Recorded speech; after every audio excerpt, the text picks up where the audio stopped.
Parfait. Donc, bienvenue à tous dans ce nouveau webinaire. Aujourd'hui, on va parler feedback et en fait, la façon dont vous allez pouvoir entraîner ou faire progresser vos étudiants sur la façon de donner, mais aussi de recevoir du feedback.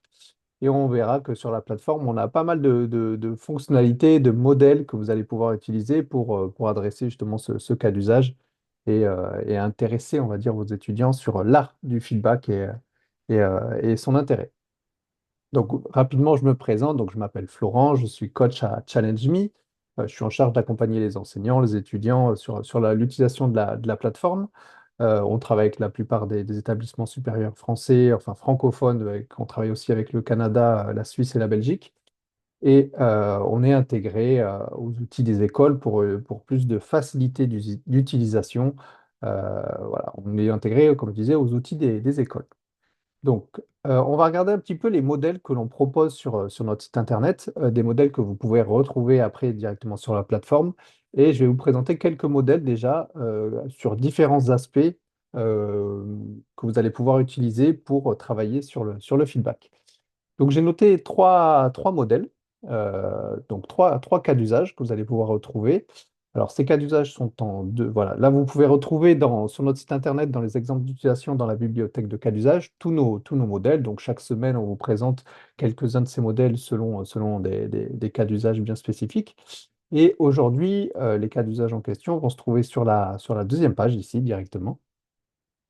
Et sur cette deuxième page, on va retrouver trois modèles qui vont nous intéresser avec trois axes un petit peu différents. Vous verrez que vous pouvez utiliser chacun des modèles de façon indépendante, mais quand vous allez créer votre challenge sur la plateforme, vous allez pouvoir tout à fait cumuler un petit peu toutes ces fonctionnalités dans un seul challenge si vous avez besoin. Donc le premier modèle, ça sera évaluer la pertinence et la qualité des feedbacks fournis par les étudiants. Donc ça, c'est de l'évaluation par les pairs. Donc c'est-à-dire que les étudiants vont pouvoir déposer un travail ou évaluer les membres de leur groupe ou évaluer les travaux qui auront été déposés. Et ensuite, ils pourront évaluer eux-mêmes la qualité des feedbacks qu'ils ont reçus. Donc voilà, est-ce que le travail sera déposé sur la plateforme ou non, mais après, ils pourront évaluer, et c'est surtout évaluer la qualité des feedbacks reçus. Donc ça, après, vous aurez la vue sur la qualité des feedbacks, mais c'est de l'évaluation par les pairs, et c'est pour sensibiliser les étudiants à donner, fournir de bons feedbacks et à évaluer les feedbacks qu'ils ont reçus en apportant un commentaire en plus sur les feedbacks qu'ils ont reçus pour faire éventuellement progresser les personnes qui leur ont donné des feedbacks. Donc ça, c'est un premier modèle. Il y en a un deuxième, c'est évaluer la qualité des feedbacks par les enseignants. Donc là, on ne va pas impliquer dans l'évaluation des feedbacks, on ne va pas impliquer les étudiants. Les étudiants, on va simplement leur demander de réaliser un travail éventuellement sur la plateforme ChallengeMe et d'évaluer leurs camarades.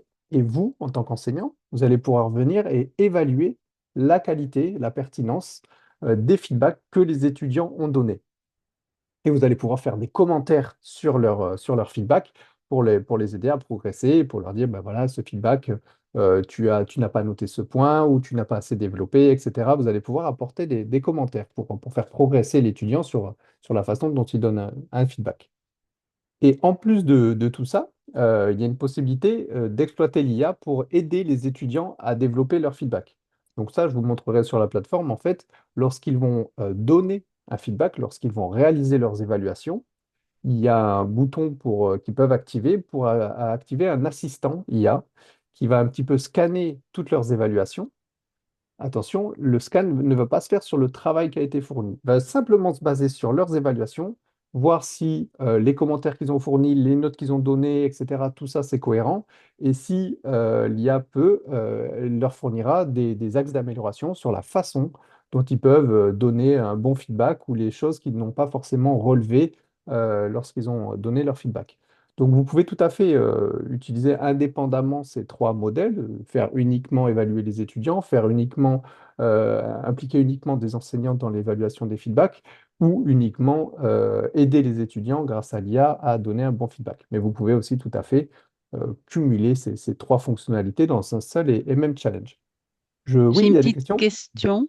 Oui. C'est possible d'interrompre pour une Bien petite sûr, oui, question? oui, allez-y, oui, oui, tout à fait. Alors, en fait, je voulais savoir si avec l'IA, on peut donc faire une sorte de mini-évaluation sur les feedbacks des étudiants et rouvrir la possibilité donner des feedbacks et les améliorer. Sur 360 étudiants, en fait, j'en ai beaucoup. Ouais. Donc, je ne suis pas sûre de pouvoir à Alors, tous les lire. oui, tout à fait. Et alors, il y a beaucoup de profs, mais voilà, Ouais, alors, justement, non, aujourd'hui, notre fonctionnalité d'IA ne réalise pas les feedbacks. C'est-à-dire qu'elle ne peut pas vous faire une synthèse des feedbacks qui ont été donnés pour vous dire, ben voilà, les feedbacks qui peuvent être améliorés et tout. C'est vraiment, euh, quand on est en tant que correcteur, on active un assistant qui nous aide à donner un feedback. Mais il faut le faire sur chaque étudiant, donc ça ne pourra pas répondre à votre question. Voilà. Par contre, les étudiants, eux, il y a un système de synthèse d'IA. Ils pourront recevoir une synthèse de toutes les évaluations qu'ils ont reçues. Donc ça, mais c'est pas de l'aide, c'est pas de l'aide au feedback. Je vais vous montrer rapidement sur un modèle comment ça se présente. Donc, sur chacun des modèles qu'on propose, on fournit voilà, un petit peu de contexte avec l'idée de ce cas d'usage, l'objectif justement de cette activité, les différents bénéfices procurés par ce type d'activité, quelques exemples de critères. Donc là, on va vraiment travailler sur des critères d'évaluation de feedback. Vous verrez qu'on a une collection de critères dédiés vraiment à l'évaluation de feedback que vous pourrez consulter directement sur la plateforme, mais vous avez aussi quelques exemples ici. Et on va voir comment ça fonctionne. Alors, quand vous allez choisir un de ces modèles, comme on ne sait pas trop quel type d'évaluation vous souhaitez réaliser, on vous propose un petit peu toutes les phases. Donc, je reviendrai là-dessus sur la plateforme, mais Challenge Me, quand vous créez un challenge, ça fonctionne par phase et vous allez pouvoir agencer comme ça les différentes phases comme vous le souhaitez avec des dates, des différentes options. Ces modèles-là comporteront justement 5 phases. Donc, une phase de dépôt des travaux. Donc, les étudiants, si vous le souhaitez, vont déposer un travail sur la plateforme. Ils vont déposer un travail qui sera ensuite évalué ou et ou ils peuvent, si ce travail a été réalisé en groupe, ils peuvent évaluer aussi les membres de leur groupe.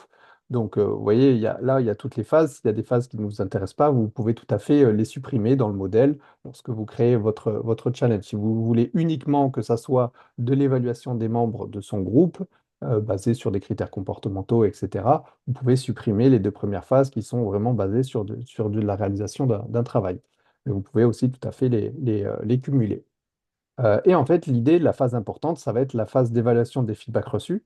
Donc là, je suis dans le modèle évalué par les pairs, donc par les étudiants directement. Donc ça, c'est les étudiants qui viendront évaluer la qualité des feedbacks qu'ils ont reçus sur les phases précédentes. Donc j'ai déposé un travail, j'ai reçu des évaluations de la part de mes camarades, et ici, je vais pouvoir évaluer la qualité des évaluations des feedbacks que j'ai reçus. Idem, je vais pouvoir évaluer la qualité des feedbacks que j'ai reçus de la part des membres de mon groupe. Donc, vous allez pouvoir créer comme ça un challenge et les étudiants pourront déposer des travaux, évaluer des feedbacks et ensuite consulter un petit peu tous les résultats qu'ils ont reçus sur ce challenge. Vous verrez que pour l'évaluation des enseignants, en fait, on rajoute une phase supplémentaire qui n'est pas l'évaluation des feedbacks reçus, qui est l'évaluation des feedbacks par les enseignants. Et les enseignants pourront venir évaluer la qualité et la pertinence des feedbacks qui ont été donnés sur les précédentes phases, en fait, directement. Donc ça, c'est dans la théorie. On va passer un petit peu à la pratique. Je vais passer directement sur la plateforme pour vous montrer un petit peu comment ça fonctionne, quels critères vous pouvez utiliser et comment vous pouvez gérer ces fameuses phases pour créer ce type de challenge. Et ensuite, je vous montrerai sur un challenge qui est de démo avec un petit peu de données, comment cela rend en fait directement sur la plateforme. Je vais vous montrer ça sur notre plateforme Moodle de démonstration. Ça fonctionne si vous êtes sur Blackboard ou Brightspace ou d'autres outils. Si votre école utilise d'autres outils, ça fonctionne quasiment toujours de la même façon. Vous vous rendez dans votre cours. Donc, en l'occurrence, moi, je vais me rendre dans mon cours démo. Et ici, je vais passer en mode édition. Alors, attendez, je change mon écran. Voilà. Je passe en mode édition pour ajouter une activité Challenge Me. Je clique ici, je choisis Challenge Me dans la liste. Je donne un nom à mon activité. Je vais l'appeler Webinar. Et je vais revenir au cours pour pouvoir désactiver le mode édition. Voilà, j'ai ajouté mon activité. Maintenant, je vais pouvoir la créer et utiliser un modèle qui est déjà tout prêt sur la plateforme. Donc, je clique ici. Alors là, vous tombez sur une page d'accueil qui, si vous, avec quelques guides, la façon dont vous pouvez dupliquer un challenge existant ou prendre rendez-vous avec un de nos coachs. Une fois que vous êtes prêt, vous pouvez cliquer sur Créer un challenge.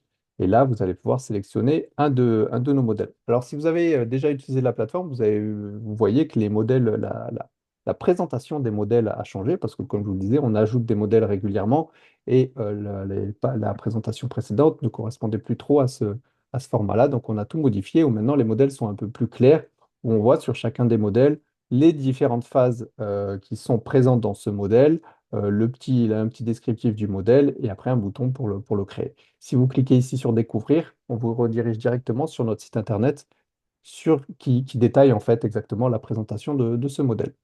Nous, ce qui va nous intéresser, c'est non pas de l'évaluation de travaux, non pas de l'évaluation des membres d'un groupe, mais ici, autre, évaluer la capacité des étudiants à donner un feedback pertinent. Donc, je vais partir sur ce modèle-là. On voit qu'il contient plusieurs phases ici, donc des phases de dépôt de travaux, de feedback et de ce qu'on appelle le back feedback, donc d'évaluation des feedbacks. Je vais cliquer ici, créer, et là, je vais pouvoir créer mon challenge. Donc ici, on a simplement les informations générales avec un petit résumé du challenge. Donc, vous pouvez le modifier si besoin, mais ce qui va surtout nous intéresser, c'est la gestion des phases ici. Donc, on retrouve ces fameuses étapes qu'on avait sur le site Internet, comme je vous les ai présentées. Et sur chacune des phases, vous allez pouvoir définir les différentes options. Donc, comme je vous le disais, vous allez pouvoir définir, quand vous cliquez sur une phase, vous allez pouvoir définir des dates, des consignes, différentes options, inscrire les participants, etc. Ce qui va nous intéresser aujourd'hui, c'est vraiment la phase d'évaluation des feedbacks reçus. Donc là, on part du postulat qu'on va demander aux étudiants de déposer un travail sur la plateforme. Ensuite, à ces mêmes étudiants de venir évaluer les travaux déposés lors de la phase précédente. Et ensuite, de ne pas s'arrêter à l'évaluation, d'aller encore plus loin, d'évaluer les feedbacks qu'ils ont reçus sur leur travail ici. Et quand on va aller sur cette phase ici, ce qui va être intéressant, c'est de définir vraiment, alors vous allez pouvoir définir des dates, des consignes pour vraiment leur expliquer ce qu'ils doivent faire à cette étape-là.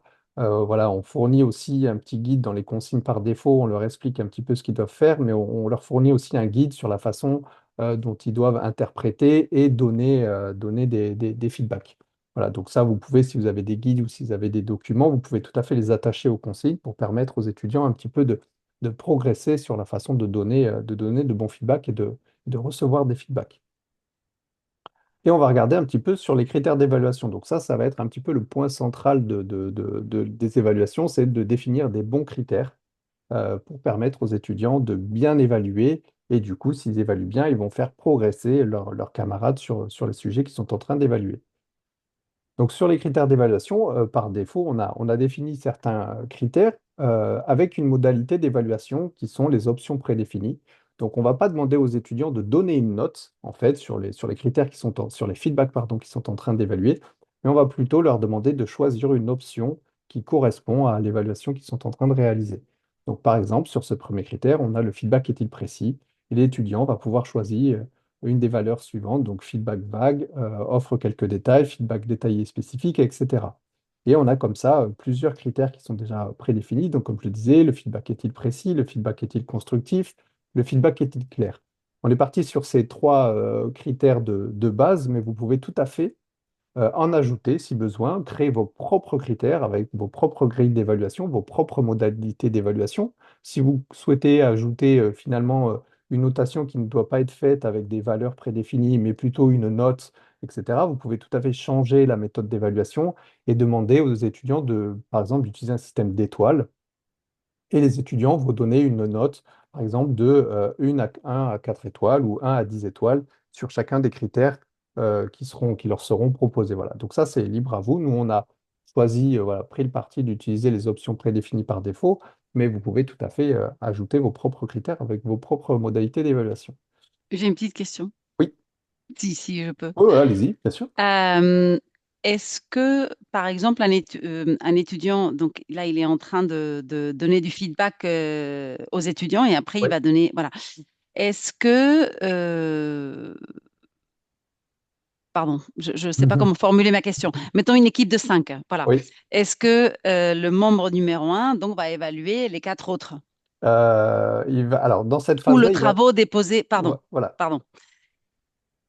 Oui, Ok, donc c'est juste le travail déposé. D'accord, d'accord, pardon, c'est ça. pardon. C'est pas du peer Je, assessment. Je pensais qu'on C'est était dans ça. le peer En assessment. fait, il y a Oui, plusieurs oui, oui, oui, pardon. choses. C'est-à-dire, je vais déposer un travail, je vais être évalué par mes pairs, et ces évaluations, je vais pouvoir les évaluer. je vais Ah pouvoir voilà, ok. consulter les évaluations. Donc, Voilà. quand on est en train d'évaluer les pairs, est-ce Oui. qu'on peut mettre une condition comme quoi tous les membres de l'équipe ne peuvent pas avoir 5 étoiles sur 5? Alors non, vous n'allez pas pouvoir restreindre le nombre d'étoiles. Enfin, vous allez pouvoir définir le nombre d'étoiles à donner, mais vous n'allez pas Oui. pouvoir dire je ne veux pas que ça soit la note maximale. Voilà. Pour, Ah pour non, ça, que tous les membres de l'équipe donnent 5 étoiles à tout le monde. Est-ce qu'on peut ah empêcher non, vous ça? ne pouvez pas empêcher ça, tout à fait. Par contre, le C'est-à-dire, je système, pourrais oui, oui, leur demander de faire un ranking, en fait. Je voilà. pourrais leur dire qui était Oui, le alors, meilleur teammate, qui était voilà. le deuxième meilleur, voilà, Alors, ça, vous pouvez effectivement le demander, mais les étudiants seront libres de de pas le faire faire. leur odd, voilà, de ne pas le Ok. faire et de dire bah, je mets tout le monde en premier, en top, et voilà. Par contre, vous verrez que sur l'interface de suivi de l'activité, vous pouvez éventuellement voir les surnotations. Donc, vous voyez que si un étudiant a donné la meilleure note à tout le monde, ben, c'est qu'il a surnoté, et vous pouvez voir identifier ce type D'accord. de comportement, et vous pourrez Mhm. éventuellement invalider les notes ou appliquer des pénalités si besoin. D'accord, d'accord. Euh, Voilà, mais vous ne Ok, pouvez pas contraindre. ok. j'ai plusieurs questions. Oui, Alors la première, c'est la suivante. Je fais évaluer un travail de groupe individuellement. Donc en fait, chaque groupe reçoit en l'occurrence entre 4 ou 5 évaluations. ouais, Est-ce que si je fais appel à l'évaluation des feedbacks, ils vont faire une évaluation, par exemple, sur les 5 feedbacks qu'ils ont reçus? oui, tout à fait. Ils vont évaluer tous les feedbacks qu'ils ont reçus. D'accord. Tout à fait. Ok, donc ça De, c'est de façon individuelle. Donc c'est marrant parce qu'on a travaillé en groupe. On peut avoir évalué en groupe, mais derrière, on peut évaluer individuellement. On va évaluer individuellement. Ça, c'est forcément une évaluation individuelle des feedbacks que le groupe avec lequel on a travaillé a reçu. d'accord. Et donc, en fait, ce qu'ils évaluent, en l'occurrence, moi, j'ai beaucoup de critères dans l'appréciation du travail déposé. Ils vont donner une appréciation d'ensemble sur le feedback de chaque personne qui les a évalués. Pas, Tout, ils rentreront pas dans le détail des critères. Alors, ça peut être fait comme ça, en fait. Comme vous construisez vous-même votre grille de critères, vous pouvez reprendre les critères sur lesquels Ah, ils ont ok, été évalués pour dire, ben, est-ce que le critère un tel a bien été évalué? Est-ce que le critère un tel a bien été évalué? Vous pouvez faire comme ça, éventuellement, ça peut aussi marcher. d'accord. Sinon, par exemple, quand on met ce critère, le feedback est-il précis? Effectivement, là, on parle de l'évaluation globale. Mais comme on peut créer ses propres critères, on peut effectivement imaginer qu'on demande à chaque étudiant d'évaluer chaque critère chaque feedback sur chaque critère qu'il a reçu. D'accord. Là, j'ai l'impression qu'avec l'action que je vais vous poser, on anticipe peut-être qu'on sort de cette fonctionnalité-là. Mais Ouais. un des problèmes que j'ai, je dois pas être le seul, c'est que j'ai des notations qui sont extrêmes, surnotation et sous-notation. Et je n'arrive pas toujours à les détecter parce que ça peut arriver au niveau d'un critère, mais que je ne le vois pas sur l'ensemble de la Ouais. note. Ça, c'est un premier problème que j'ai. Et le deuxième problème, et vous avez mentionné à un moment la chose, est-ce qu'il y a moyen de voir si un étudiant surnote ou sous-note dans l'ensemble, c'est-à-dire voir l'ensemble des travaux Ouais. qu'il a évalués? Ouais, ouais, tout à fait. On regardera ça tout à l'heure Ok, sur le suivi d'accord. d'activité, mais effectivement, et aussi on peut avoir le détail par critère aussi. Vous verrez que sur l'interface de suivi, on peut choisir la note globale ou la note par critère, et pour avoir le détail des notes sur tous les critères. On va pouvoir regarder ça. Juste une question Oui. encore. C'est bien, on peut anonymer aussi Alors, tout à fait. C'est vrai que en j'ai bonne phase. question. Je ne l'ai pas précisé, mais effectivement, par défaut, en fait, dans les options, tout est anonyme. Toutes les phases sont anonymes. Quand on donne une évaluation sur un travail, on évalue un travail et pas une personne, sauf si la personne a mis son nom sur le document, mais sinon c'est anonyme. On évalue un travail. Et lorsqu'on évalue les feedbacks qu'on a reçus, aussi c'est anonyme. On évalue vraiment un feedback. On n'a pas le nom de la personne qui nous a donné ce feedback ou cette évaluation. Tout à fait. Ça reste anonyme. On peut lever cet anonymat, comme je le montre là, dans les différentes phases. Vous avez toujours dans les options une case affichée aux participants les auteurs des évaluations. Et donc là, vous levez l'anonymat. Ça peut être fait de la même façon sur l'évaluation des travaux. On peut afficher le nom des auteurs des travaux, donc on lève l'anonymat. Et idem pour la phase de résultat, lorsqu'on va pouvoir consulter tous les feedbacks qu'on a reçus sur les différentes phases, on peut éventuellement lever l'anonymat et afficher le nom des étudiants qui nous ont évalués, etc. Donc, mais par défaut, toutes les phases sont anonymes, effectivement. Merci. On va retourner rapidement sur la phase d'évaluation des feedbacks reçus. Donc, vous voyez, je parlais des critères. Juste pour revenir là-dessus, on a des collections de critères ici. Donc, c'est des packs de critères que vous allez pouvoir utiliser en un clic. Vous pouvez créer vos propres packs de critères ici. Si vous allez dans le menu dans critères d'évaluation, vous avez toute une interface pour créer vos propres grilles de critères et packs de critères. Mais on a des collections par défaut et notamment une collection qui est évaluation d'un feedback.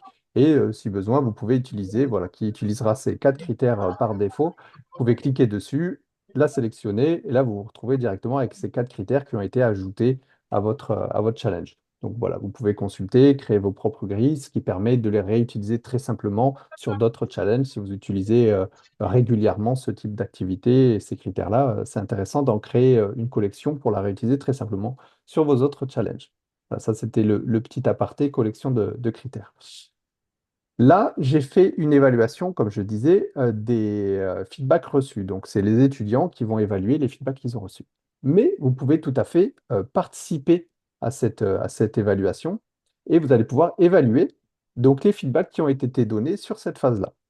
Et pour ce faire, alors, petite subtilité, il va falloir ajouter une phase ici et ajouter une phase d'évaluation des travaux. Alors, ça peut paraître un petit peu particulier parce on demande d'évaluer des évaluations et pas des travaux, mais on considère que la phase d'évaluation est un travail de l'étudiant. Donc, vous allez pouvoir cliquer ici pour ajouter une phase d'évaluation des travaux. Ici, une phase vient d'être ajoutée et vous allez pouvoir définir la phase d'évaluation. Donc, dans cette phase-là, qu'est-ce que je vais évaluer?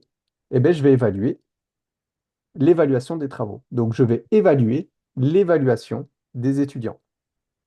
Donc là, les étudiants vont évaluer les feedbacks qu'ils ont reçus, mais vous allez aussi pouvoir évaluer toutes les évaluations de vos étudiants ici directement dans cette phase. Vous allez pouvoir définir différentes dates, donc à quel moment vous souhaitez que cette évaluation soit réalisée. Euh, Pas forcément de consignes parce que ça, c'est à destination des enseignants. Donc, si c'est vous qui créez le challenge pour d'autres enseignants, vous pouvez mettre des consignes, mais si c'est que pour vous-même, vous pouvez les laisser vides.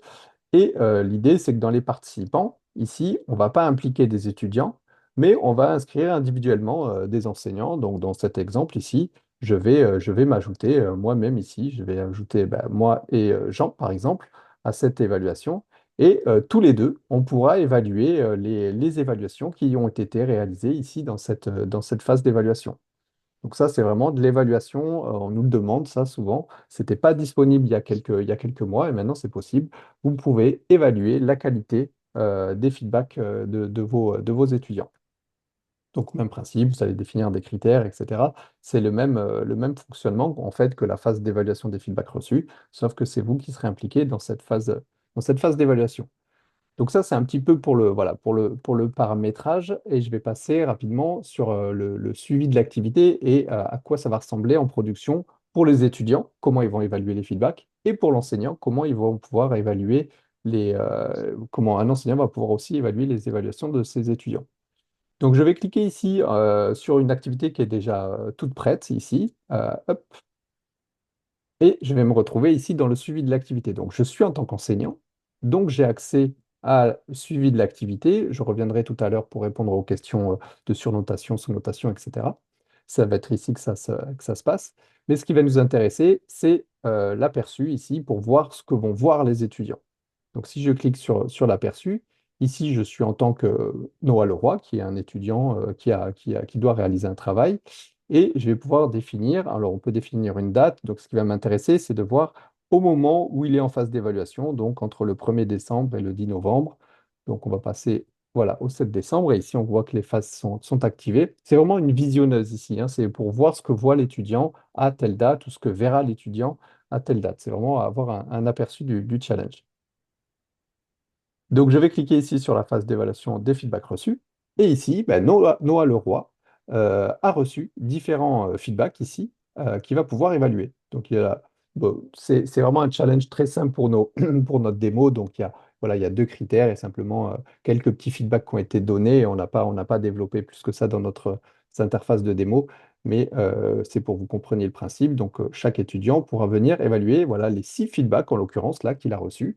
Il pourra consulter les feedbacks qu'il a reçus avec le texte à la fin et il va pouvoir l'évaluer sur les critères qui ont été définis. Donc là, on retrouve les fameux trois critères. Le feedback est-il précis, constructif, est-il clair? Et je vais pouvoir laisser un commentaire, passer au deuxième feedback, etc. Et je vais pouvoir comme ça évaluer, en tant qu'étudiant, je vais pouvoir évaluer tous les feedbacks que j'ai reçus sur mon travail. Donc ça, c'est pour la partie étudiant, la façon dont ils vont pouvoir évaluer les feedbacks qu'ils ont reçus. Et on va voir maintenant la partie enseignant, comment un enseignant va pouvoir évaluer les feedbacks de ses étudiants. Donc je vais changer de personne, de rôle en fait, je vais me mettre en tant que moi pour voir ce que moi je vois sur l'interface. Et vous voyez que je suis impliqué dans deux phases seulement. Donc l'évaluation des travaux, je peux aussi en tant qu'enseignant évaluer les travaux de mes étudiants. Et en plus, j'ai une phase ici d'évaluation des feedbacks reçus.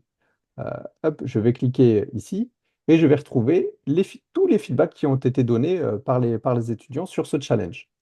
Et donc, ce qui est intéressant, c'est, alors, un étudiant, quand il évalue un feedback, il sait que c'est sur son travail, donc il a le contexte. L'enseignant, lui, si on voit uniquement le feedback, il n'a pas le contexte du travail. Donc, ce qui est intéressant, c'est qu'un peu plus bas ici, vous allez pouvoir voir la réponse qui est évaluée. Donc, à quel travail correspond ce feedback? C'est important pour avoir du contexte, sinon on a juste un feedback, mais on ne sait pas si clairement il correspond au travail qui a été réalisé. Donc, vous pouvez cliquer ici et ici, vous voyez, en l'occurrence, bon, là, c'est une vidéo. Vous pouvez consulter la vidéo, voir le feedback qui a été donné par cet étudiant sur cette vidéo et éventuellement l'évaluer en laissant des commentaires sur chacun. Vous pouvez l'évaluer et laisser des commentaires sur chacun des critères qui a été défini pour cette phase. Vous voyez ici qu'il y a plusieurs feedbacks, donc c'est tous les feedbacks qui ont été donnés. Et notamment, vous pouvez voir ici, c'est des feedbacks qui sont bleus et ici violets. Ça correspond aux différentes phases de votre challenge. La phase bleue correspond à une phase d'évaluation des travaux et les phases violettes correspondent aux phases d'évaluation des membres du groupe. Donc là, ça serait les feedbacks à évaluer qui ont été donnés par les membres du groupe sur des critères comportementaux. Donc c'est complètement différent de l'évaluation de travaux. Et si je clique dessus, je vais retrouver, voilà, ici, d'autres critères d'évaluation. Donc là, c'est des étudiants qui sont évalués au sein d'un même groupe et sur différents critères, donc agir face aux imprévus, autonomie sur les tâches dédiées, etc. Et donc là, on va pouvoir voir un petit peu toutes les évaluations qui se sont données dans ce type d'évaluation du monde du groupe. Et je vais pouvoir comme ça évaluer de la même façon la pertinence et la qualité des feedbacks de mes étudiants. Donc que ce soit de l'évaluation de travaux ou de l'évaluation du membre de groupe, ça marche de la même façon et vous pouvez retrouver toutes les évaluations de votre classe, entre guillemets, des étudiants impliqués dans le challenge. Donc ça, voilà, c'est comment les enseignants et les étudiants peuvent évaluer la qualité des feedbacks de leurs étudiants. Et l'idée, c'est que justement, les étudiants en phase de résultats, puissent bénéficier de tous ces retours, de tous ces feedbacks qu'ils ont reçus. Donc, ils auront réalisé un travail sur la plateforme, ils auront évalué leurs camarades, donc ça leur a permis de mettre un petit peu en perspective leur travail par rapport à celui qu'ils sont en train d'évaluer. Ils auront reçu des évaluations, ils auront consulté ces évaluations et ils auront en plus évalué les évaluations qu'ils ont reçues. Donc voilà, c'est vraiment un travail complet d'évaluation et normalement, ils en sortent un petit peu grandis et ils ont appris pas mal de choses que ce soit sur la façon dont ils sont travaillés et la façon dont ils peuvent améliorer leur capacité à donner de bons feedbacks, parce qu'on sait que c'est super important dans le monde du travail. Et ici, comme je disais, ils peuvent consulter en phase de résultats ici directement toutes les évaluations qu'ils ont reçues. Tout à l'heure, je parlais d'une synthèse de l'IA sur toutes les évaluations qu'on a reçues. Donc là, il y a une synthèse qui a été générée ici où on voit, cher étudiant, après analyse attentive des évaluations, voici un résumé des points à retenir. Et l'IA fait une synthèse un petit peu de toutes les évaluations que l'étudiant a reçues sur les différentes phases. Est-ce Alors, que je vais c'est une option à activer, cette synthèse, ou elle oui, se tout à elle est- fait. Non, non, c'est une option activée. Alors, c'est deux choses. C'est une option activée sur le challenge, mais c'est surtout une option qui doit être prise par l'école. Voilà. Est-ce que Ah, l'école a activé ah cette oui, ok. option Oui, voilà, au d'accord. niveau, Ok. euh, au niveau contrat, en fait, il faut savoir si l'école a activé cette option. Après, si l'école n'a pas activé cette option, on peut tout à fait mettre en place un test pour que vous puissiez voir comment ça fonctionne, est-ce que ça correspond à vos attentes, etc. Ok. Donc ça, voilà, l'étudiant pourra comme ça consulter. Alors cet étudiant ici, là, comme c'est en phase de démo, il n'a pas trop reçu d'évaluation. Je vais essayer d'en trouver un autre. Alors qu'est-ce qu'il me dit? Cette phase n'est pas applicable pour vous. C'est pas le bon. Est-ce que je vais trouver un étudiant? Ok, c'est juste pour vous montrer l'interface. Bon, comme j'ai touché un petit peu à tout à l'heure pour mettre ça en place, c'est possible que la phase de résultat, je doive la relancer pour la faire fonctionner. Mais c'est pas grave, c'est pour expliquer ici que les étudiants en phase de résultat pourront consulter les notes qu'ils ont reçues sur leurs travaux, les notes qu'ils ont reçues sur leurs évaluations, etc. On va passer en tant qu'enseignant, on va revenir sur le suivi de l'activité. Et ici, je vais vous montrer comment, voilà, les notes, hop. Je vais vous montrer comment les étudiants peuvent, enfin, comment vous pouvez voir les évaluations qu'ont réalisées vos étudiants et éventuellement les surnotations, sous-notations. Donc, dans le suivi de l'activité, on retrouve toutes vos phases d'évaluation ici, toute votre phase de votre challenge, pardon, ici, il n'y a pas que des phases d'évaluation, et notamment les phases d'évaluation, donc les phases d'évaluation des travaux, d'évaluation des membres du groupe, d'évaluation des feedbacks reçus par les étudiants.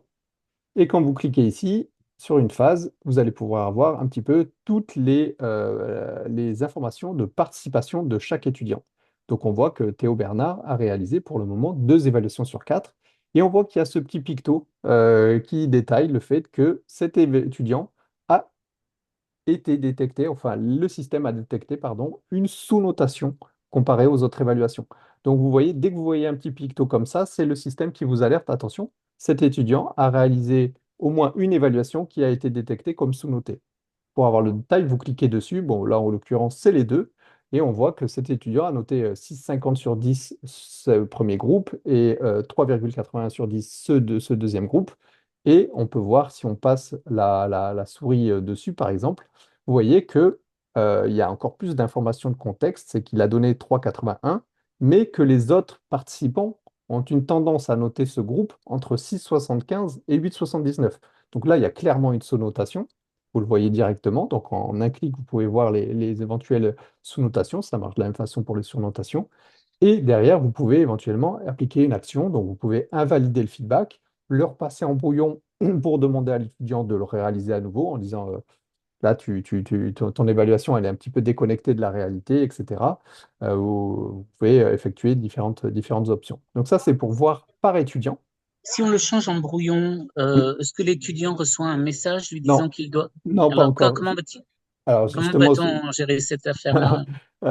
Alors, deux choses. Si on le passe en brouillon, ça veut dire qu'il n'a pas réalisé encore toutes ses évaluations et éventuellement, vous pouvez envoyer un rappel automatique. Ce rappel automatique envoie un email à tous les étudiants qui n'ont pas réalisé toutes leurs évaluations. Donc, si vous l'avez passé en brouillon, forcément, il n'a plus réalisé toutes ses évaluations et il recevra cet email. Mais sinon, il n'y a pas de notification automatique lorsque vous passez en brouillon ou vous invalidez. Je sais que vous l'avez déjà demandé, pour l'instant, ce n'est pas encore actif. C'est vrai. Euh, Voilà. Donc pour le moment, il faut faire.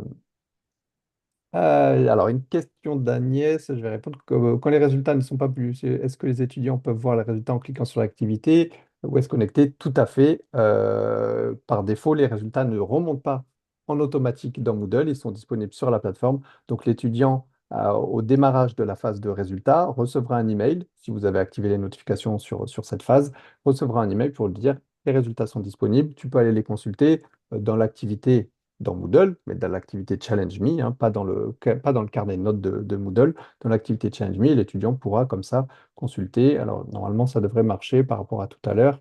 J'ai activé, si je mets 18, 2000, voilà, et ah ben non, ça ne marche pas. Bon, je ne pourrais pas vous montrer ça là sur mon challenge de démo. Je pense que j'ai un peu tout cassé en touchant à tout. Mais l'idée, c'est que l'étudiant peut effectivement consulter ces évaluations. Hop, il faut à chaque fois que je le mette à jour.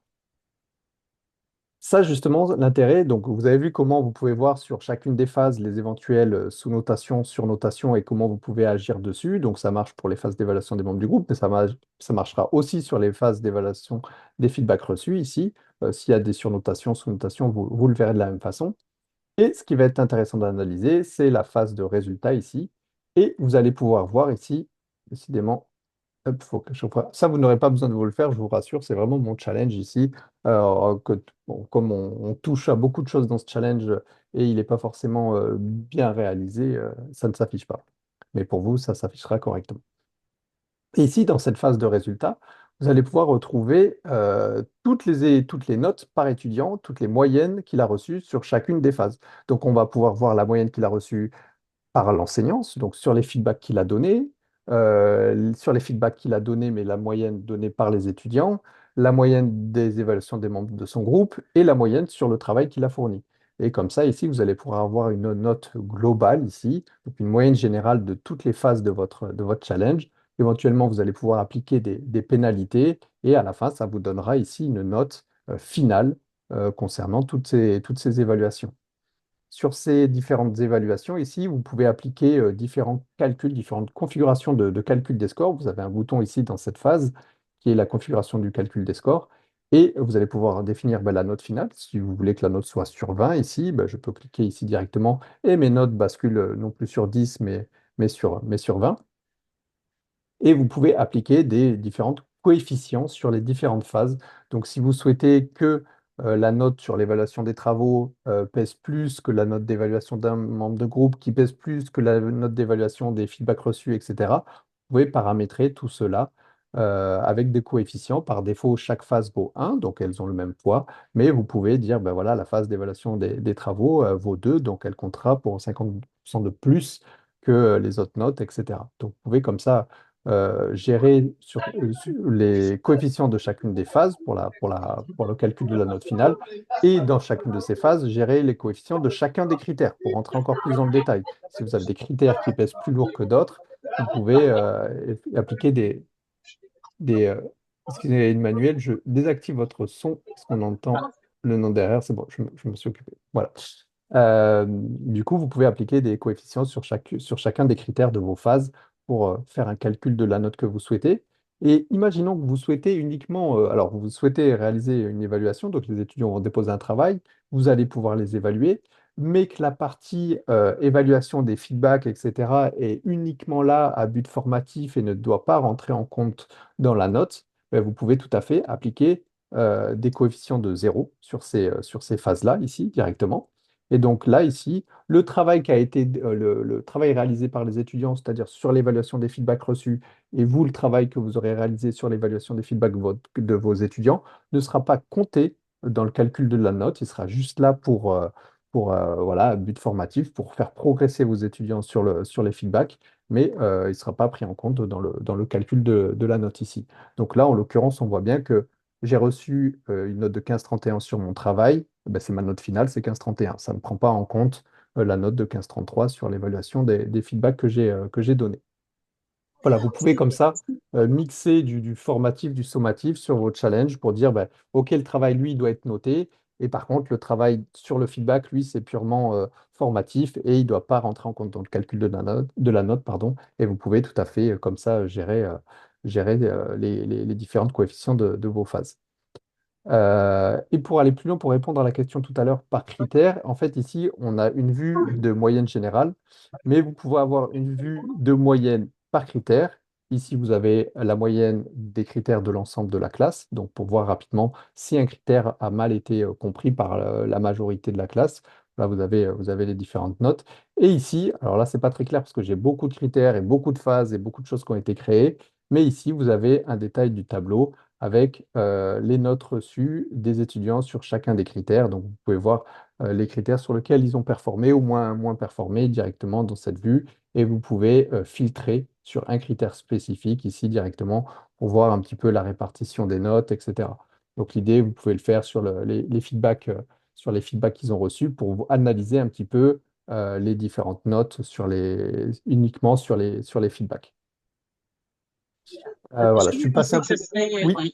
je suis désolé, envisageable d'avoir, même pas sur cet état-là, mais celui qui récapitule le précédent que vous montriez, euh, que l'on signale explicitement qu'un étudiant a surnoté ou sous-noté. Ouais, comme je le disais, ça, vous le verrez uniquement dans les phases de participation ici, sur cette interface ici. Vous avez des filtres surnotés, sous-notés, et automatiquement, si vous cliquez sur j'en ai pas là, je crois que j'en ai sur cette phase ici. Voilà, ici, vous pouvez voir rapidement toutes les surnotations, sous-notations des étudiants. Voilà, ici, j'ai des étudiants qui sont déclarés comme sous-notés sur cette phase-là. Donc, c'est comme ça que vous allez rapidement les identifier. Ça ne sera pas sur la phase de résultat. Voilà, comme je Là, vous le montrais tout à c'est l'heure. l'étudiant qui a été sous-noté ou Non, surnoté, mais pas celui non, non, non, non, qui non, a rien noté. là, D'accord, bien c'est lui qui a mal noté, là. d'accord. C'est Théo qui a réalisé 2 évaluations et le système a détecté que ces 2 évaluations, il y avait au moins une évaluation qui était sous-notée. Voilà, donc là, c'est vraiment l'étudiant qui a sous-noté. Ce n'est pas l'évaluation qu'il a reçue. Ça, c'est de la D'accord, ok. participation. Sur ces phases-là, vraiment, ici, c'est de la participation individuelle. Donc, on voit chaque étudiant quel travail a réalisé. Donc, Théo, les évaluations qu'il a données, Jules, les évaluations qu'il a données et les éventuelles sous-notations, etc. Donc, c'est ici que vous pouvez voir ça et vous pouvez le filtrer très rapidement grâce à ces petites options ici. Ce que je Oui. vous avais dit l'autre fois, c'est que moi, je souhaiterais en fait que des pénalités soient attribuées aux gens qui sous-notent ou surnotent automatiquement, parce que si je dois le faire moi, d'aller corriger sur le tableau que vous aviez montré, où on peut attribuer Oui. des pénalités, mais Ouais. chaque étudiant, ce sera Oui, oui, trop tout à fait, ouais. Non, pour facile. l'instant, ouais, effectivement, pour l'instant, c'est pas encore possible sur la plateforme, mais on note évidemment tous ces points pour améliorer et ça viendra certainement un jour, ouais, comme fonctionnalité, tout à fait. Est-ce que vous avez d'autres questions? J'ai un petit peu dépassé. Bon, c'était un gros sujet aujourd'hui sur la façon dont vous pouvez faire progresser les étudiants avec le feedback. Est-ce que vous avez d'autres questions? Ou tout est OK pour vous? Parfait. Oui. Je me demande s'il ne faudrait pas refaire peut-être une autre session, parce que vous aviez montré plusieurs cas d'usage, y compris avec l'utilisation de l'IA. Alors, pour ça, je vous encourage, nous, on essaie de faire des choses un peu globales pour, on va dire, vous montrer un petit peu toutes les fonctionnalités. On ne rentre pas dans le détail sur tout. Pour ça, je vous recommande en fait de prendre rendez-vous directement avec moi ou avec Jean. Et là, on rentrera vraiment dans le détail. On prendra du temps, on prendra une petite heure pour vraiment détailler tout ça si ça vous intéresse. Ouais. Entendu, Donc, merci beaucoup. je vous encourage à nous contacter directement pour ça. Ok, au revoir. Parfait. Merci. Bon Merci, au après-midi. revoir. Au revoir. Merci à vous. Merci. Au revoir. Au revoir.